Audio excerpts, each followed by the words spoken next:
Mr. Aduano te cuenta sobre la ofensa al mercantilismo.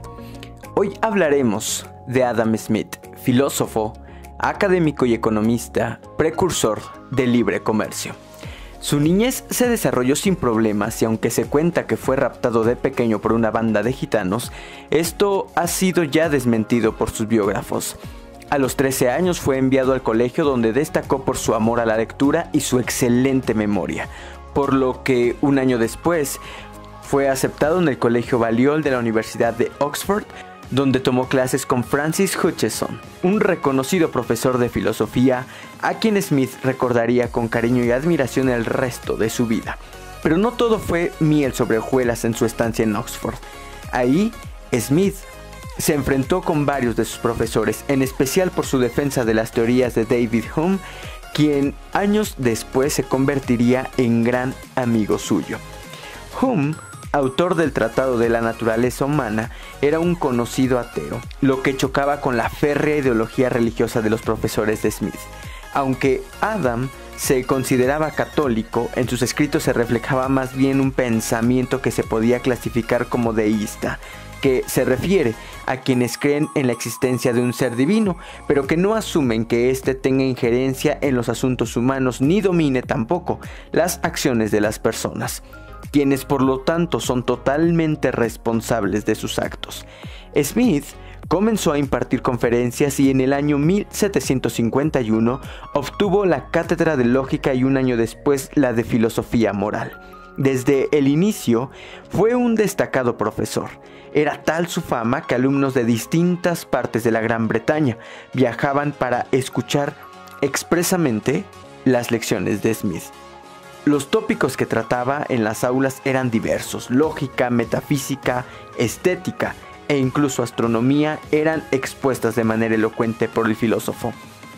Desgraciadamente, la mayoría de sus apuntes se perdieron luego de que Smith ordenara en su testamento que los 16 volúmenes donde había agrupado sus escritos fueran quemados, pues no los consideraba con la calidad suficiente para ser publicados.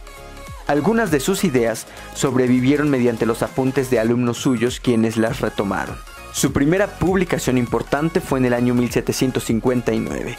Fue la teoría de los sentimientos morales. Para ese entonces, Smith ya gozaba de un gran prestigio en su país, pero con la publicación de este libro, su fama se extendió al resto del continente europeo. A lo largo de más de 300 páginas, Smith intentó entender las leyes que gobiernan el comportamiento humano. En el año 1763 fue contratado entonces como tutor de un duque. El contrato lo obligaba a acompañar al noble en todos sus viajes, por lo que tuvo que renunciar así a la docencia para emprender esta nueva tarea. Por esos días era común que los intelectuales fueran contratados como mentores de algún joven adinerado. En el caso de Smith, este puesto le ofrecía grandes ventajas. Por un lado, viajaría a otros países donde tendría contacto con otros grandes pensadores. Además, tendría tiempo para poder trabajar y una vez terminada su labor, recibiría una generosa pensión que le aseguraría su vejez y el cuidado de su madre, con quien vivió la mayor parte de su vida. Nunca se casó, ni se le conoció relación amorosa alguna. Smith pasó los siguientes 2 años entre Francia y Suiza. En el país galo tuvo la oportunidad de compartir sus ideas con los grandes pensadores franceses de la Ilustración como Voltaire, Rousseau, aunque su nexo más enriquecedor fue con Quesnay, quien le aportaría conceptos sobre el funcionamiento de la economía de la burguesía francesa, las cuales serían las claves para que Smith pudiera escribir su obra cumbre. Durante la siguiente década se dedicó a redactar su siguiente libro, el cual tituló Investigaciones sobre la naturaleza y causas de las riquezas de las naciones, mejor conocido como La riqueza de las naciones, un verdaderamente monumental tratado sobre economía de casi 1000 páginas. Es una obra que consta de 5 partes, editadas en varios volúmenes. La primera, La primera habla sobre la importancia de la división de las labores, lo que permite la especialización de los trabajadores e incrementa así la productividad. Además, habla sobre los beneficios que puede resultar el interés propio en una sociedad comercial. No obtenemos los alimentos de la benevolencia del carnicero, del cervecero o del panadero, sino de su preocupación por su propio interés.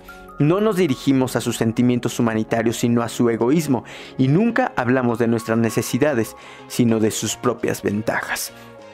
Escribió Smith así en una de sus citas más difundidas.